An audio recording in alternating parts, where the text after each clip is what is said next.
చిన్నపాటి వర్షం కురిసిన పోరుమామిళ్ళ ప్రధాన రహదారిపై నీరు నిలిచి జనజీవనం అస్తవ్యస్తంగా మారుతుంది.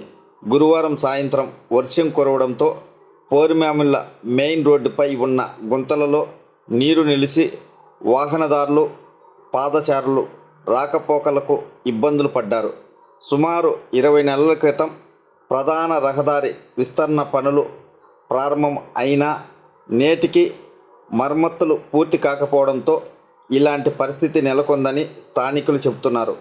వర్షంతో రహదారి చెరువును తలపించేలా నీరు నిలువ ఉండడంతో ప్రయాణికుల పరిస్థితి దారుణంగా మారింది. అధికారులు స్పందించి వెంటనే రోడ్డుకు మరమ్మతులు చేయాలని రాష్ట్రపతి అవార్డు గ్రహీత దాదాపీర్ వెల్లడించారు.